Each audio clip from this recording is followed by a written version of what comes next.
When you're fed up with fighting food and your body, join us here. I'm Ali Shapiro, creator of the Truce with Food program and your host for Insatiable, where we explore the hidden aspects of fighting our food, our weight, and our bodies, and dive deep into nutrition science and true whole health. Fair warning, this is not your parents' health care. This is a big rebel yell to those who crave meaning, hunger for truth, and whose lust for life is truly insatiable. Believe me, freedom awaits. Welcome, everybody, to Season 6 of Insatiable. This season, our theme is radical healing and what's possible when we get to the root cause of what ails us. I'm borrowing from Angela Davis's definition of radical, which is when we get to the root of things. We heal when we're in choice, not when everything goes our way.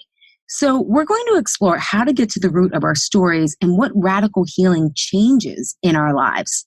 Many of my clients eat out of alignment with their goals when work becomes too much, or in their words, overwhelming. In today's episode, Radical Healing, a Healthy Relationship with Work, Nicole Lewis-Keeber and I discuss how changing the way we work can heal us. Nicole is going to explain how and why entrepreneurs and leaders recreate their unresolved trauma at work. Yep, buckle up, people. Plus, the life-changing results when we begin to recognize our trauma patterns and dig deep to disrupt those patterns. But first, a little bit more about Nicole. Nicole holds a master's degree in social work and is a licensed clinical social worker. She has combined her experience as a therapist and mindset coach to assist entrepreneurs in revealing the blocks and blind spots in their business that have origins from their past experiences. Nicole lives in Lancaster, Pennsylvania with her husband, Jason, and their 3 cats, Sid, Critter, and Yum Yum. Welcome, Nicole. Thank you. Thank you for having me. Like, as I was reading that, I was like, Yum Yum. How did you come up with that? Oh my God, because he's so yummy. He's the sweetest. He's so cute. Yeah, so we just kept calling him So Yummy. Yeah, it's such a weird name too. That's not really, what you would think, but yeah. So we shortened it to Yum Yum. I love that. I look at my dog. I used to never be a pet person. I got a dog at the beginning of 2018. And I just now find so many pets cute. And I always say to Carlos, I just want to pick him up like a baby, it just, so, all right. So moving on to why you're here rather than why we name our pets what we name them. So I was so excited to have you because, with my clients, about 80% of them have career shifts by the time we're done working together. And what I realized was, when you're in relationship with food, it's also about how you're in relationship with the rest of your life. And so when I heard you speak a couple of months ago in Co-Commercial about our relationship to work and how we recreate our trauma, I was like, Nicole has to come on and just reveal to everybody why their work is so stressful to them. So I am so happy to have you here because I think it's going to give people so many insights and just ahas about, oh my God. So thanks for being here. Yay, I'm excited. So let's first start. You have a social work background, but you work with entrepreneurs. How did you make this connection that people were recreating trauma patterns and how they worked? So I am a social worker and I was a therapist for 18 years. And when I started doing coaching, I started out doing mindset coaching around money. And what I began to see pretty quickly because of my clinical background is that we weren't talking about mindset. We were talking about unresolved trauma, patterns of behavior from childhood, ways of coping, those type of things that were impacting people's relationship with their money.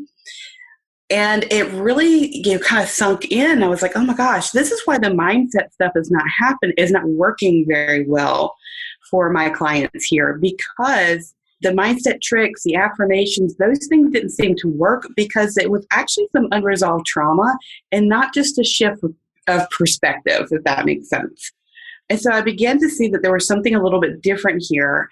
And it really, truly downloaded in a really heavy way about 2 years into my own business when I realized I was feeling very out of control. I wasn't happy with what I was doing and I felt like a failure with no evidence really for that. And I realized that I had created my own traumatic patterns in my business. And in that moment, when I realized it, of course, all the dots got connected, the patterns showed up, the puzzle pieces all fell into place. And I began to see how that was showing up for my clients as well. And so the framework came together. It was very interesting how it happened. So this is really important for people to hear because what you're saying is the traditional way that people approach mindset is kind of these reframes, what we would call cognitive behavioral therapy, right? Like just think differently.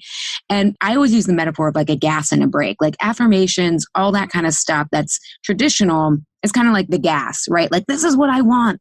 But then what you're saying, I mean, what I see is there's a brake on things. And what is that kind of what you're saying is like, we can do all these mindsets and shifts and affirmations, but if we are recreating trauma, we're putting a brake on really believing that and really being able to live into that new mindset. Exactly. Because if you believe in it, if you really buy into affirmations, mantras, which I do, I think they can be very helpful. There has to be a belief in that they help. And if you've had some kind of trauma, belief in that's going to be a little hard to come by.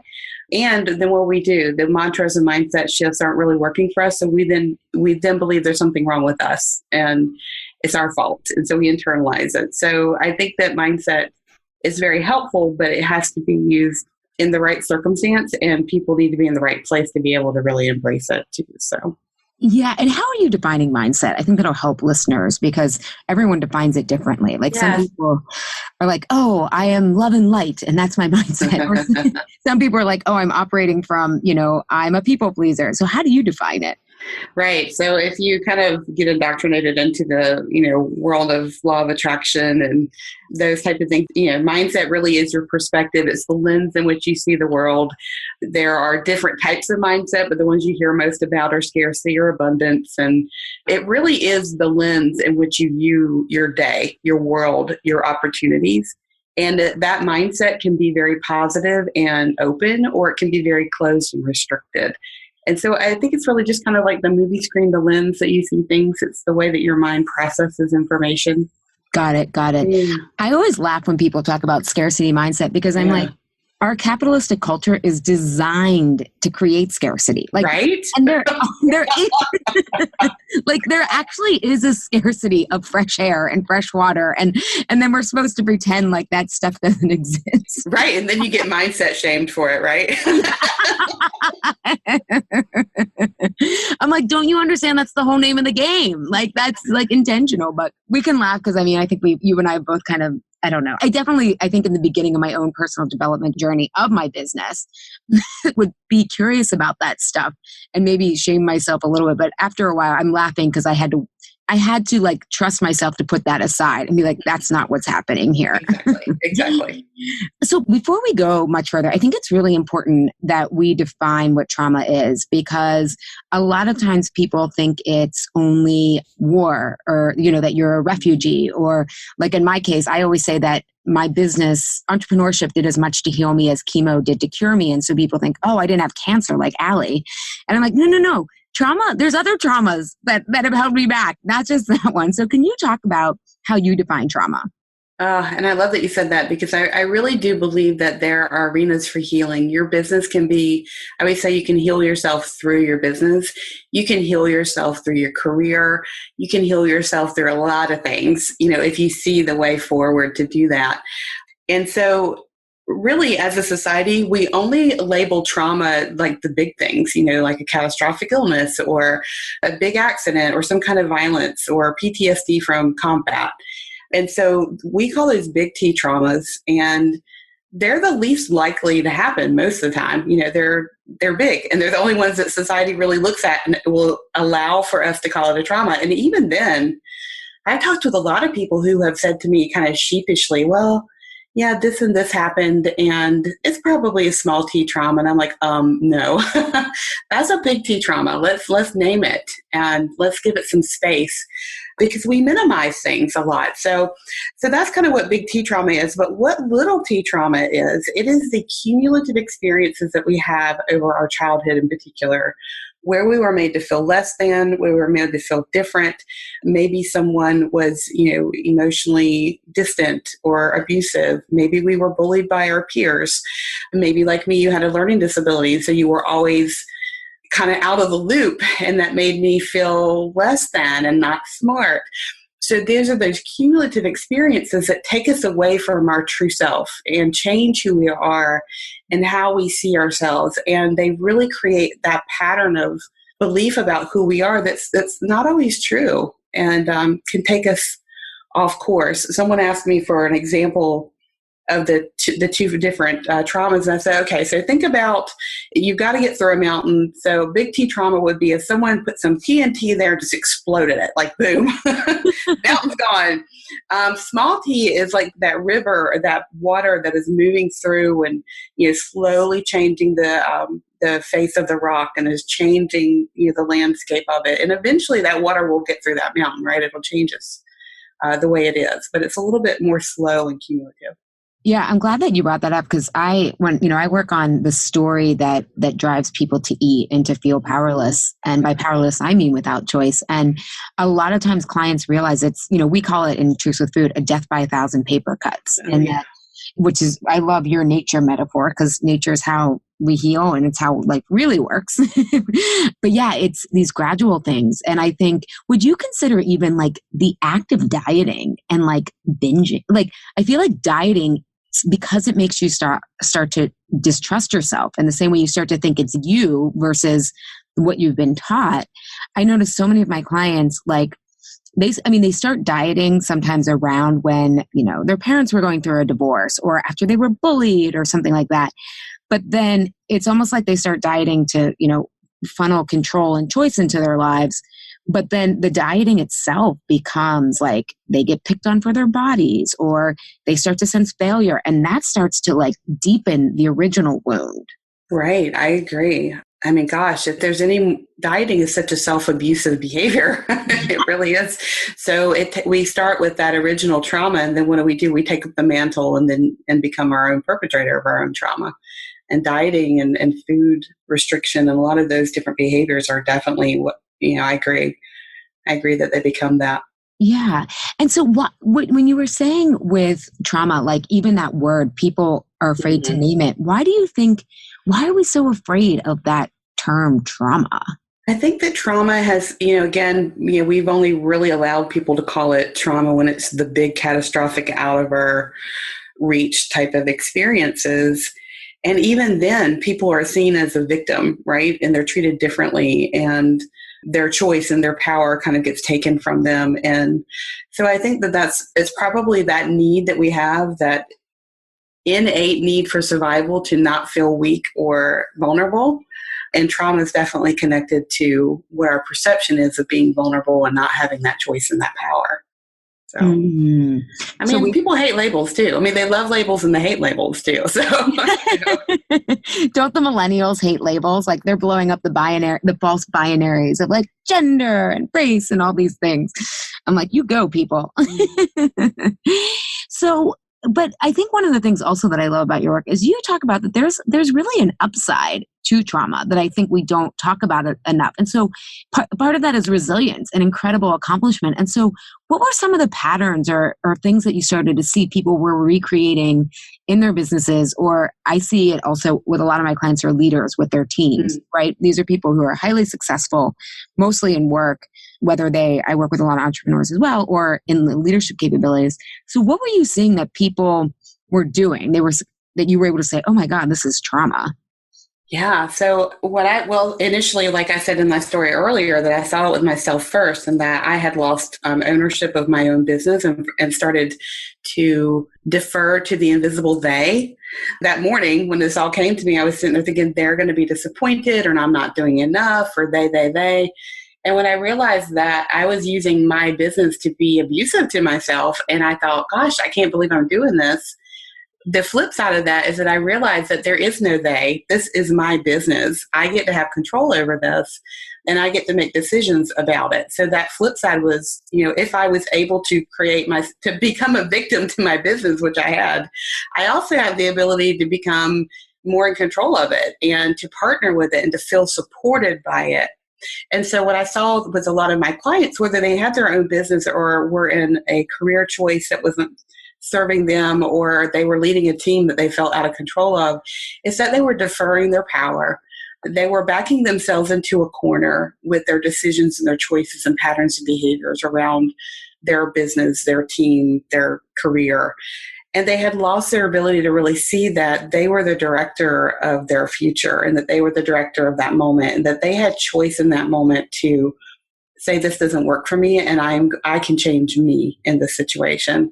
But that really played out in the way that they were setting up their business, what they were charging for their services and the boundaries around their availability to their clients, or hiring on employees and not letting them do their job because they needed to kind of stay in control of everything, not relying on them or delegating tasks. So the patterns were pretty clear to me that this was a pattern of self-destruction within their business that they were recreating from some other experience from their childhood, because they hadn't experienced, they didn't expect it to show up in this arena, right? People don't expect us to show up at work or in the PTA meetings or wherever it is. I'm always like, you're in group everywhere you go, and group dynamics show up. And this is one of them. We don't expect to recreate those patterns in these arenas. We're kind of unsuspecting it.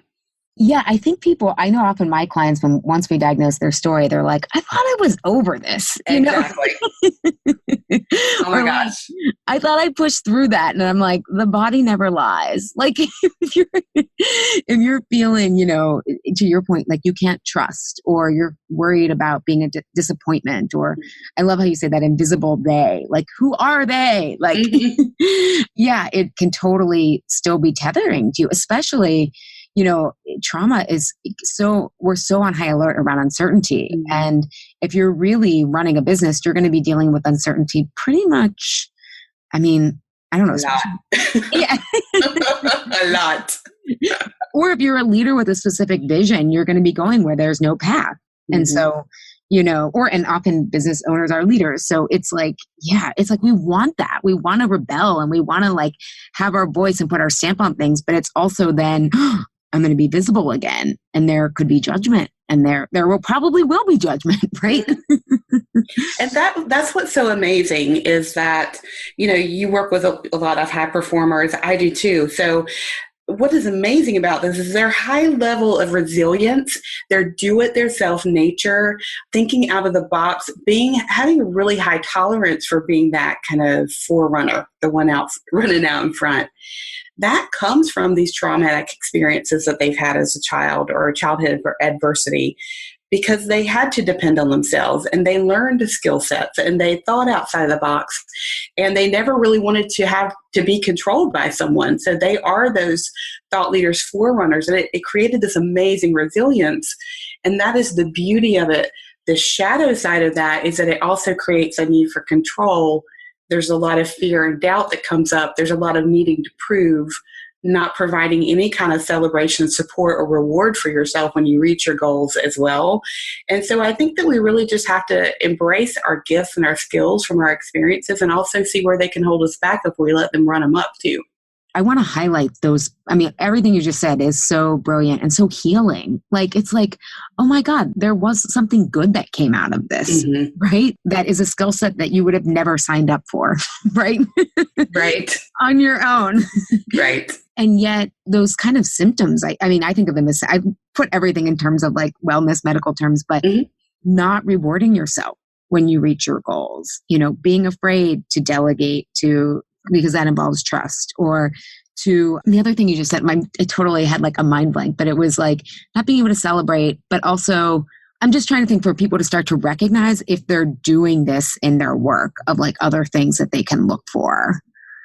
Yeah. So if you're feeling put upon all the time and the reality when you investigate it, and the reality is that you put yourself to be in this position to be put upon, because you had something to prove, something that you need to be control or whatever that may be. That's a really good example of, where your desire and your skill is also kind of it creates an emotional backlash when they're like, hey, wait a minute, I did this. I volunteered for this. I'm the one that needs to control everything. And so I said, no, I'll do it myself. And when we find ourselves in that position, we're always in forward motion, trying to stay ahead. And so we don't take time to say, oh, wow, I just really did a cool thing. Or these people really like this. Or this idea I had came to fruition. And that's really neat. We don't stop and just give ourselves a breath and a little pat on the back to say, well done. And why is that? Why does trauma, I love how you said it keeps us in motion. And I'm saying we, the collective we, because all of you listening have probably experienced some trauma. So let's own it, right? And name it. So why does that happen? Like, why can we not relish like what we've done and have to stay in motion? I think there's so much evidence that the skills that we've created through our survival work. And so we have so much evidence that, hey, I keep doing more of this because it works. So we have that. Also, when you've had some traumatic experiences, it's really kind of hard to lean into joy or happiness. And when you give yourself a minute to celebrate something you did, you're going to have that flicker of joy. You're going to have that flicker of self-satisfaction. And that can feel really dangerous if you've had trauma. And would you say if it's unresolved trauma? Because the more you resolve it, the more you probably then get the upside of resolving it is the deeper joy. Yes. Mm-hmm. So yes, definitely unresolved traumas, because when you resolve it, you are able to see the gift, the skill, the self-reflection, even the humor in it. And you know yourself better and you can move forward. That's where knowing those, I call them your peeps or your inner kiddos, that resolved trauma really gives you that relationship with the parts of you that were formed by those experiences to move forward in a really healing way. I love that you mentioned humor because, again, to your point, trauma sounds so like we're victims, and again, we can be victimized but not remain a victim. But like trauma has these like such tough terms, and it's so important to remember humor. A lot of people put me in touch with people who are going through cancer in their 30s or 20s because, I've been through it. And like, I always joke with them. I'm like, okay, so just so you know, dark humor is like a side effect of chemotherapy. Like we have these really dark jokes that like, I don't know, you kind of have had to go through the experience to like laugh at them. But, and other people might be like, I could never say that. But I'm like, once you've gone through it, you have some dark humor, or better humor in general. It doesn't have to be all dark. Yeah, absolutely. And, when we can call out our patterns, name it, and just giggle at it and say, oh my gosh, there you are again. You're really slippery, or how cute are you? Like it really gives us that, we're in relationship as opposed to being directed by it. So I think that's so important no matter what that traumatic experience was. Well, you just brought up such a good point about when we're finally in relationship with it, right? That's when we have choice. If we can name it, then we can say, oh, this is what's happening, rather than just thinking, I'm the one who has to take care of everything. I'm the one that's put upon. I'm the one who, is always behind and doing all the work. We can actually start to say, wait, what choices have I made here that might have created this situation? And then do I want to continue to do that or not? And there's so much power in choice. Mm-hmm. Even if things aren't going your way, if things aren't perfect, I think people think that they need things to be perfect, but I really discovered people just need to be in choice. And when they're in choice, and sometimes it takes a while to come to what choices we need to make, but I find that that's like such an empowering place to be. It really is. Back to that story when I realized that the relationship I had built with my business was an abusive one. When I realized that, and I had choice, and I realized it was a relationship, and that I had a choice and an intention to set, that I had kind of defaulted into old patterns. That choice and that intention is very important, because then I was able to change my relationship with my business. My clients are able to change their relationship with their business, their career, whatever it is that they're building that matters to them. And then we can change that. So you're absolutely right. Yeah, I remember when I was first starting out, and I hadn't completed grad school yet. So I was like kind of fumbling I knew there was a connection between food and these other patterns in our lives. And I remember a client of mine was describing, she was in real estate and sales, very like total leadership role. She was describing like her problem clients. She had some really good clients, and then she had some really just troubling clients. Mm-hmm. And I was like, it just came out of me. I guess it was my intuition. I was like, the way you describe your troubling clients is how you describe your relationship with your mom. And she was like, oh, and she was like, you're right. And we both had this big aha. Oh, yeah. in that. And I had this theory, and I mean, this is kind of off topic, but I would love your opinion, that because work in America, or maybe the Western world in general, is so much a part of our identity, and it's so much a part of our safety, both financially and how we show and our identities in the world, that we often recreate a lot of these traumatic patterns or parental patterns that because they were related to security, anything then that's related to security is kind of, those patterns are most likely to show up. I don't know. Is that too big of a generalization or? No, not at all. Okay. No, not at all. I see this all the time. It is very true. It is very true. We bring all of who we are to what we do, right? Whether it's a career, a business, an idea that we're creating, and the way that like you said, the Western world of career and jobs is set up. Yeah, it's so ripe for recreating those patterns where we feel diminished or smaller, or in a position to have to be caretaken rather than having choice of our own. And so that boss can totally feel like that person may be, this really demanding father figure that you grew up with, or that you feel you can't find your place because you didn't have a lot of security. So you're constantly trying to find some security and safety with the people around you at work. So like we could talk about that all day. So that is definitely a thing. Well, it's interesting you say, yeah. And oh my God. And do you think people could be with their business, or if they're in that leadership place where they're trying to find themselves, do you think that it could go from, it could be really good and then some sort of uncertainty happens, like a reorg, or like if you're a business owner, you lose your biggest client, or you're deciding to, as they say in the biz, level up. I don't even know what that means, but people use that term. I'm like, do you think that can then trigger those patterns? Whereas before, maybe you were going along and you had a healthy relationship with your business and work, and then all of a sudden, there's enough of it. And again, it could be one instance, or it could be enough instances where you have enough problem clients, or you have, your boss leaves and your team lead leaves and all that stuff. I mean, can it be conditional, I guess, is the question. I think it can be conditional. I really do think, though, that, our skill set for resilience can put us in a place where everything seems to be moving along really well. And then that thing can change, or those series of events can change. And because we haven't had to be flexible or sidestep and negotiate things, it can really feel like the dam breaks loose. So we felt like everything was on our terms. And then when they're not on our terms, like what we would pick, that's when it gets pretty precarious. Yeah. And then we start saying to ourselves, I did everything right. I ran as fast as I could. I controlled every aspect, and it's still not good enough. So in that moment, when there's evidence that all the mental gymnastics you're doing doesn't work, and that the outcome could still be perceived as negative, because I think those things can actually be opportunities for growth, but it can be perceived as negative, that's really devastating. That can be very devastating. Yeah. Especially, again, because so much is tied up to work. Our health insurance, our salary, our identity. Mm-hmm. Yeah. Maybe the identity is even the bigger piece, right? Yeah, it does become that identity crisis for sure. Like I was a leader and the owner and all this, and now I'm trying to figure it out just like everybody else. Yeah. Oh, being human is such a humble gift. And I worked really hard not to be like everybody else.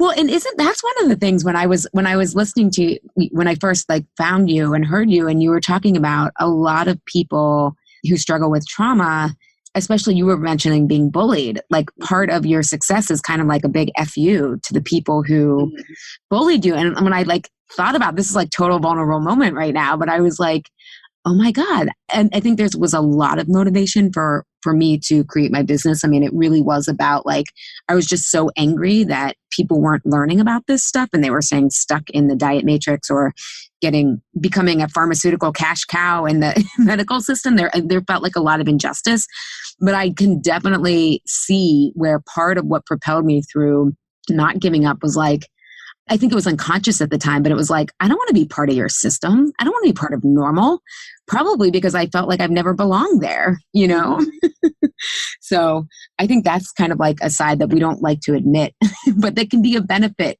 right, of trauma, of and again, this was not from having cancer, but from being bullied. It's we feeling like everyone else because the norm maybe ostracized us, right, or rejected us, feels very uncomfortable. It does. And that's one of the reasons why you probably heard me ask on that in that talk about, think about why you started your business. What were you trying to prove? What were you trying to overcome?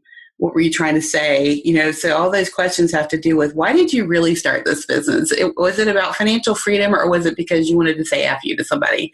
Yeah. Or because you wanted to prove that you're smart? Or, because you wanted to, be on stages and all these people who thought you were simple or small or stupid or whatever can see you on that stage looking down at them. Like, what is the real reason? Because that real reason is valid.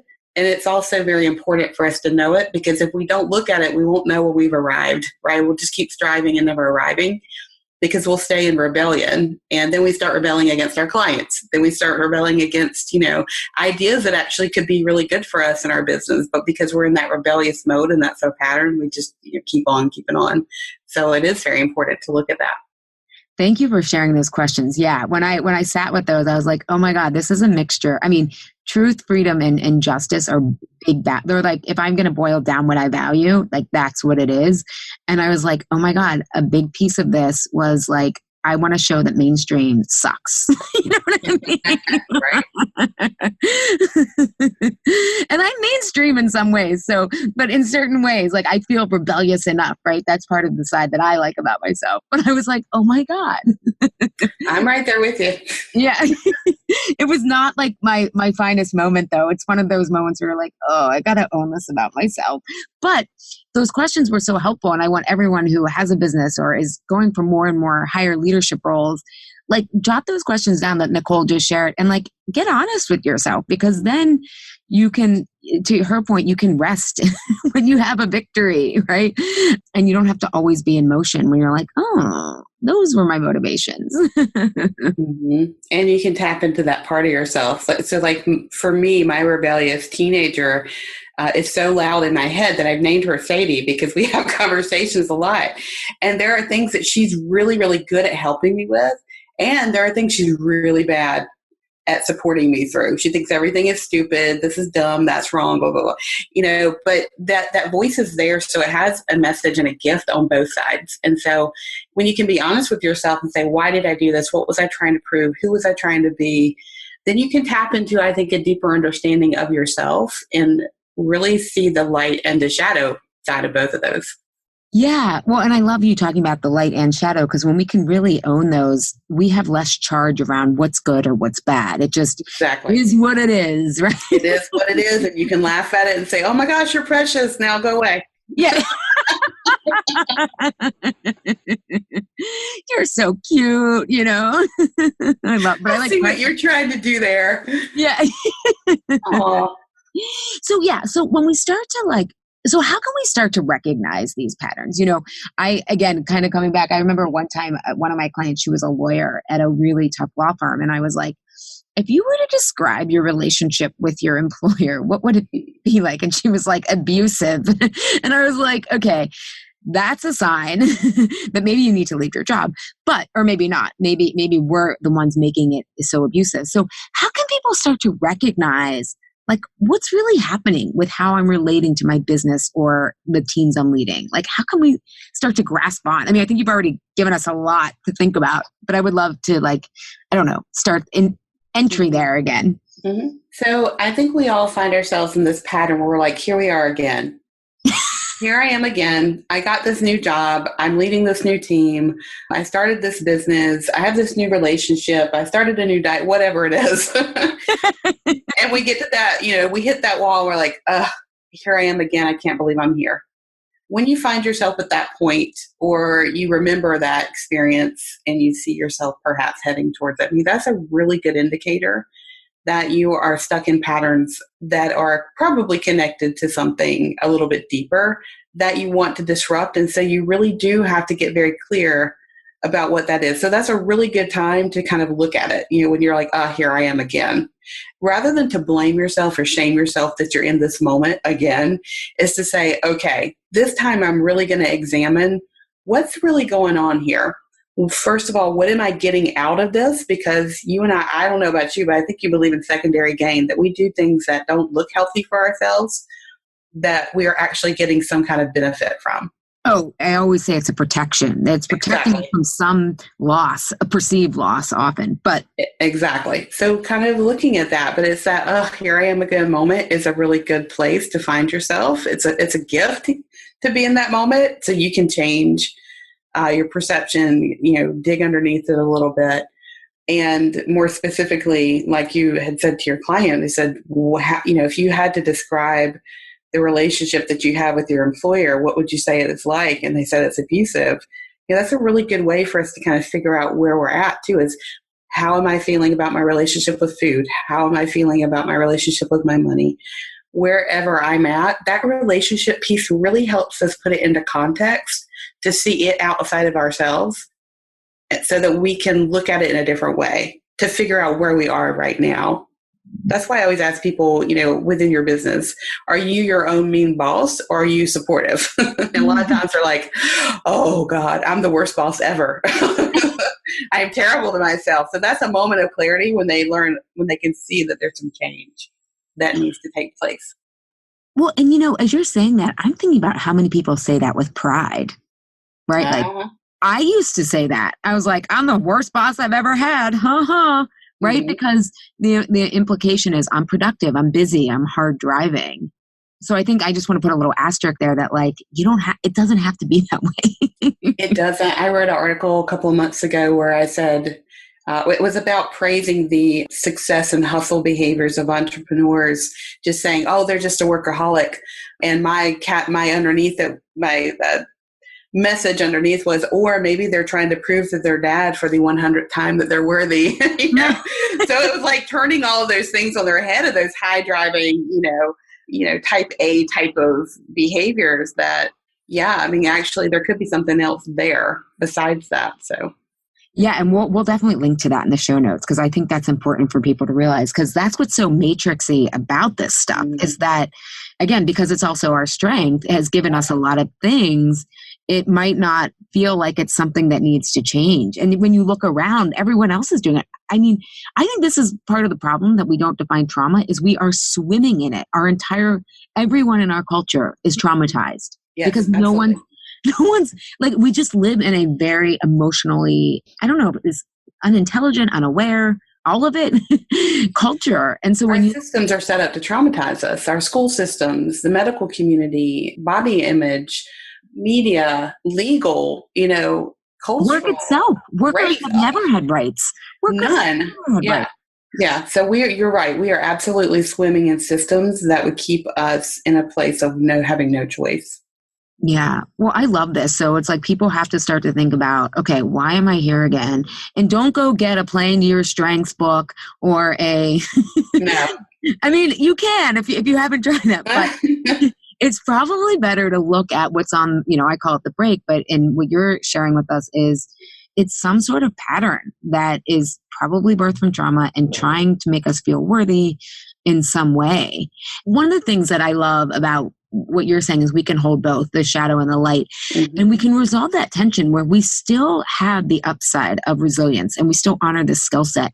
What are some of the life-changing results that you've seen when you work with your clients when they really do the work to disrupt these patterns?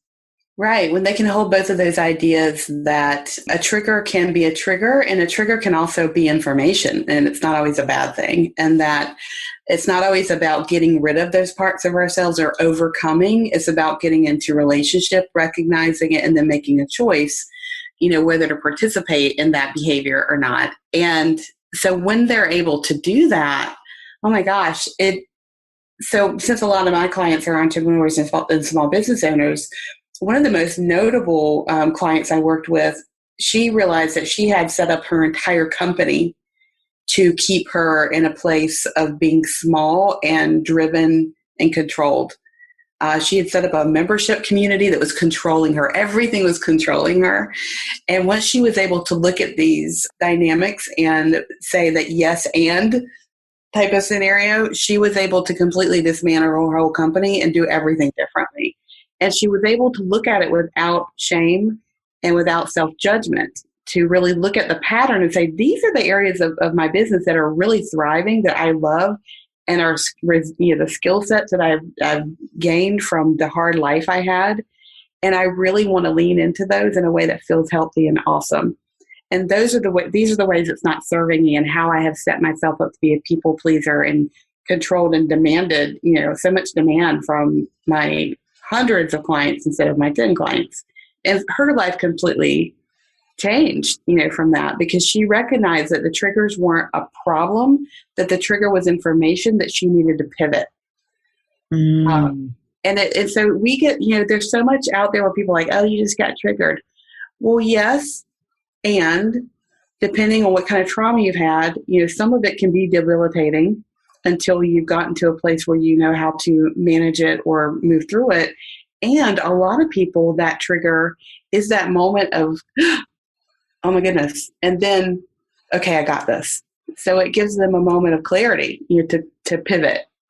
So I think when we can change that, if people just use the trauma and triggers and all that stuff in really negative connotations, when there actually is information around it that can be helpful in helping people lead themselves through. Mm-hmm. And I bet that client that you shared, she actually, what she wanted changed once she really, she didn't really want a membership site, right? She thought she wanted, I don't want to say wanted, but she recreated this stressful situation. And then she was able to get what maybe, did what she want shift out of what? Yeah. What she wanted was simplicity. What she wanted was to have financial freedom. And she quit buying into the idea that it needed to be big, unwielding, uncontrollable, and dictated by everyone else. Again, that day, she was able to have all of those things on her own, make 3 times as much money with 10 clients a year, as opposed to a membership platform that had 300 people always kind of grasping at her and her feeling overwhelmed all the time. So her focus changed, her desire changed once she was able to identify what the way that she had set things up were recreating patterns of feeling lost, overwhelmed, out of control, and put upon. She was able to really turn that around to have fun with the clients that she was working with, really highlight her skills and her strengths, be a part of their process really intimately, because that's what she really wanted, was to see people change and grow. And she was able to actually get that, when she simplified it and changed, her rates and changed the way she did things and let go of that need to feel overwhelmed and out of control. As you're talking, I'm thinking about how I think what she created a lot more ease in her life, right? Flow, ease, whatever you want to call it. And a lot of people project ease onto weight loss. Okay, things are going to be just easier. It'll be easier to be the real me, or it'll be easier to get clothes, or it'll be easier to just order food, or it'll be easier to be the real me, is what they're saying in its core. But what I also heard you say earlier is that if we're recreating trauma, then we don't trust ease. So it's we basically, if we're always wanting to keep going, you didn't say that we don't trust ease, but you say we always want to stay in motion. It's we want ease so bad. We really do want ease, but then we don't trust it when it comes. And so we probably create a lot of drama and unnecessary work. So true. Well, and I love that's why, as you said so beautifully earlier, and I'm rephrasing it, but that our work can be healing. I think people think that they get well in the doctor's office. Probably not people listening to this podcast. But I think we need to expand even, your work situation can be an elixir or healing modality. Probably more deeply than even acupuncture or something like that, because you're changing these patterns that are causing the need for acupuncture. I mean, I'm using acupuncture as as an example, but that's so exciting, because then we can get what we really want more deeply and be fully self-expressed. And I think we're all craving that at our heart, especially in our work, is to put our stamp on it. Yeah, I agree. To be fully expressed and to really know ourselves and all the parts of us that, are driving the bus at some time or another. When we know who we are, and we know that, and we can let go of it's a bad thing to feel this way, or to need this, or to want something different, or to feel triggered, or to not want to be around certain type of people. I have a client right now people who are not clear and concise and follow through really make her nervous. It feels anxious. It provides anxiety for her, and she feels a little unsafe. And I was like, you get to have that. This is your business. That gets to be a part of who and how you hire people. We're not going to blame you for having this feeling and this need. You get to have it. And we're going to incorporate that and bake it into how you hire people, what skill sets they need to have in order to be a part of your business. So I think that when we allow ourselves to have that ownership, that ease, and to take some of the judgments out of it is so important. It's so very important, no matter where. Yeah. And as you were saying that, like I work, food, relationships, it's so important to just know ourselves. I got really like emotional in the sense of like, you get to have that. If you want that, you can have it. Right. It's like, I think sometimes we think like, oh, like, can I? Like, yeah. That trust is always, I mean, we talk a lot about self-trust in Truth with Food and all that stuff, but I think sometimes we think that we don't trust the outside world, but that's really kind of what we're projecting onto it, is what I've discovered over the years. I'm saying I don't trust life, but what I'm really saying is I don't trust myself to hold those boundaries, is what I've kind of come to my own conclusion of what's really, I think what I'm projecting onto life is what I'm seeing and what I'm afraid of in myself, So I agree. But I'm thinking about how empowering it is when you're like, no, I get to choose this, and this is what I want. And I think, again, I just want to circle back for listeners. Like, it is what Nicole's saying about being in relationship is so important. Yet you can't be in relationship with something until you name it. Right. Until you can, because you're experiencing your work is overwhelmed. People use the word overwhelm and stress all the time. And when I work with people privately or in groups, I'm like, that is not clear. What do you mean by that? And I have a different, like, okay, what is the stress response? Like, are you this or that? But it's so important to get clear on what you mean by overwhelm and what you mean by stress, because then you can name it and you can have different choices, like Nicole was describing how she guided, a couple of her clients through. So there's so much hope. And do you feel like, I mean, this is kind of a philosophical, existential question, but I feel like we are at this time. I was listening to this podcast this morning on embodiment, and the guy was saying that the election of Trump, who he was saying is just a vacant person. This is not about his politics or whatever, but it's just so vacant. And that that's a symptom of our culture, basically. Like a culture that isn't fully self-expressed doesn't elect a vacant human being, right? Mm-hmm. And so I feel like trauma really hides and makes empty parts of ourselves.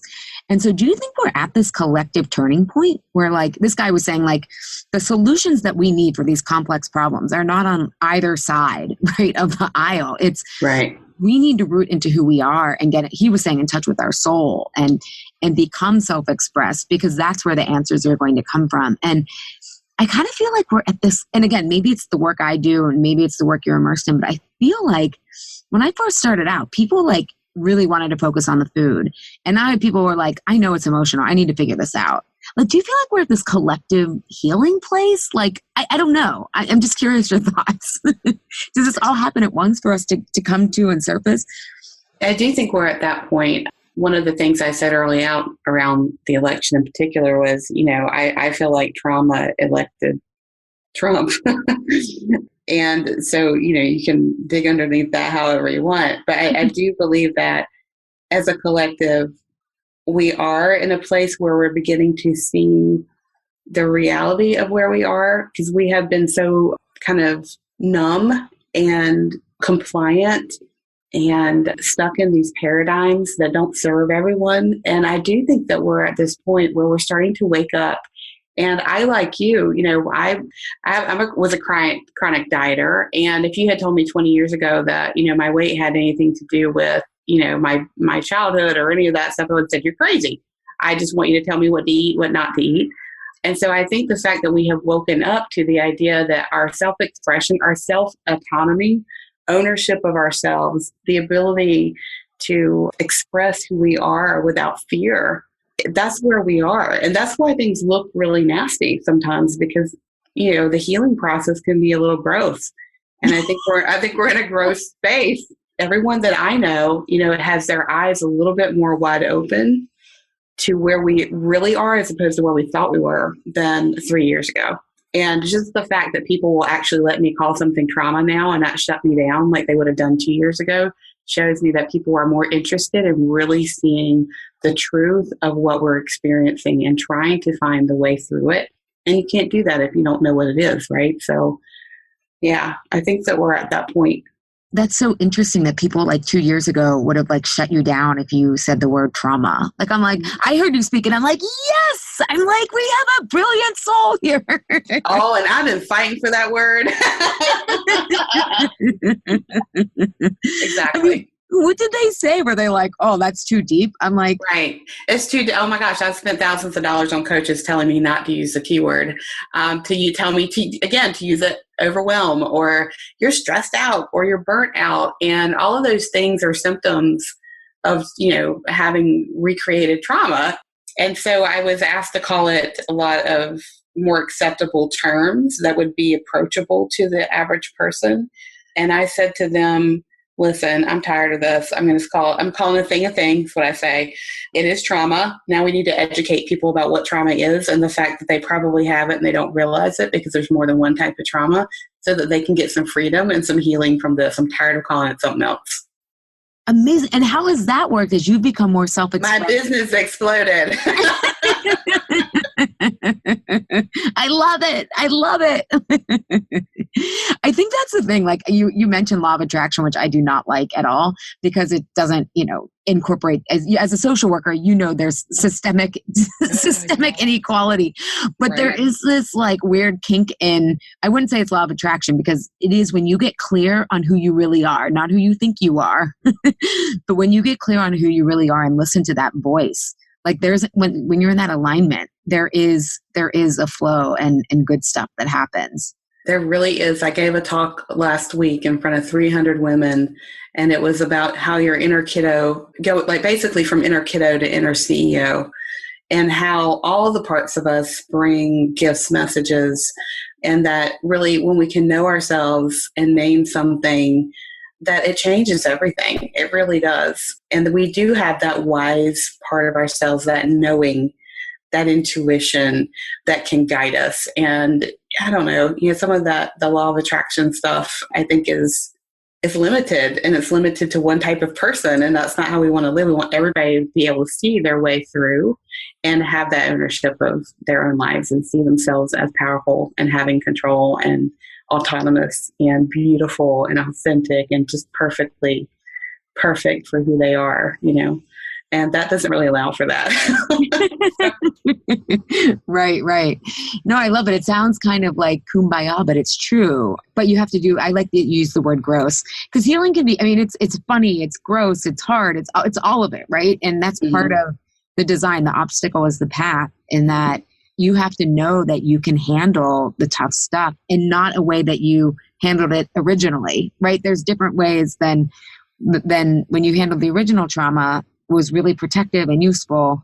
And yet there's other ways now that can keep you, there are better, more effective ways so you can actually get what you want, because you don't necessarily need the protection. You need the choice now.